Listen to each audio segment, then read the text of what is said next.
Bonjour à tous.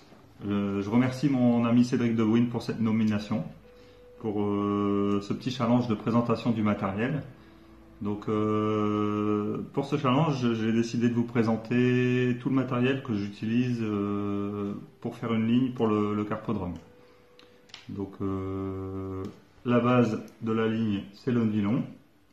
Donc, j'utilise depuis l'année dernière le Preston AccuPower. Donc, c'est un super nylon, super régulier, de couleur un petit peu blanche transparente et surtout qui marque très peu. Donc lors des combats, vous n'allez pas avoir de soucis du nylon qui s'abîme et vous allez pouvoir faire toute votre partie de pêche avec la même ligne. Donc comme on monte les lignes en direct, c'est super important. Vous n'allez pas devoir changer de ligne en cours de pêche. Ensuite, donc une chose super importante pour également éviter de devoir changer de ligne pendant la pêche ou changer d'hameçon. Si vous changez d'hameçon, ça va vous changer la longueur de votre ligne, votre bannière sera différente. Ça va être un peu galère, donc il vous faut des hameçons super solides et surtout éviter que la pointe s'émousse. Donc j'utilise deux références que j'adore depuis un bon petit moment déjà. C'est ces deux références, les CD02 et les XSHB.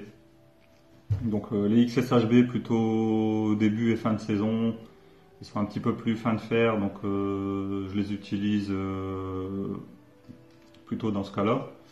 Et à partir de mai, on va dire jusqu'à octobre, mon hameçon de base c'est vraiment celui-là, le CD02. Un hameçon que j'adore et très solide, vous n'allez pas avoir de problème de pointe qui s'émousse ou d'hameçon qui se tordent. Donc vraiment très fiable.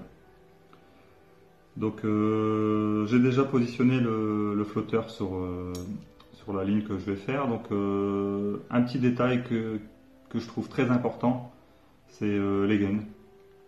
Les gaines qu'on utilise, il faut vraiment des gaines très épaisses et bien les adapter par rapport au diamètre de votre quille.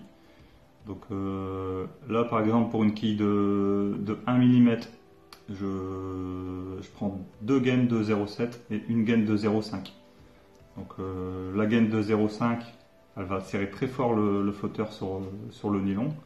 Ce qui fait que en cours de pêche, vous n'allez pas avoir de soucis lors d'une décroche ou quoi, car votre flotteur qui peut bouger sur la ligne et perdre votre réglage. Hein, donc il faut vraiment que vous fassiez tout ce qu'il faut pour éviter d'être embêté pendant la pêche. C'est ces petits détails qui peuvent être très importants. Donc le flotteur que j'utilise, c'est des CD01, des Sidrom. Donc une quille de 1 mm, une antenne de 1,5 mm environ, et une forme assez trapue, bien stable, qui tient bien, fil intérieur.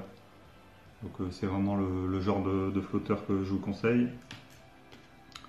Pour la plombée, donc comme on peut voir ici, j'ai une plombée groupée.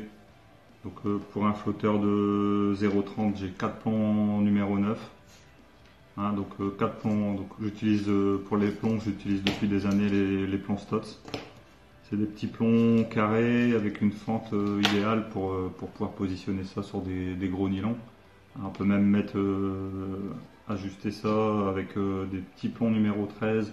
Vous n'aurez aucun souci pour le mettre sur un 20 centièmes. Donc comme on peut le voir, une fois que vous avez monté tout ça, le flotteur, la plombée, l'hameçon, vous testez ça dans une petite bouteille d'eau, hein, on fait avec les moyens du bord. Donc c'est équilibré à peu près à mi-antenne. Donc il est possible qu'au bord de l'eau vous ayez à réajuster légèrement. Mais avec les plombs Stotz, ils sont très faciles à enlever. Donc si jamais vous avez besoin en cours de pêche, si vous utilisez des èches légères, le plombage ici conviendra. Si vous utilisez des èches lourdes, il faudra sans doute enlever un œuf et mettre un plus petit plomb. Voilà pour les lignes, donc il vous restera juste à ajuster la longueur et monter ça sur votre plioir et vous vous êtes prêts pour aller à la pêche, en espérant qu'on puisse y retourner assez rapidement. Voilà les amis, donc je nomine pour le prochain défi Loïc Lénard. À bientôt au bord de l'eau.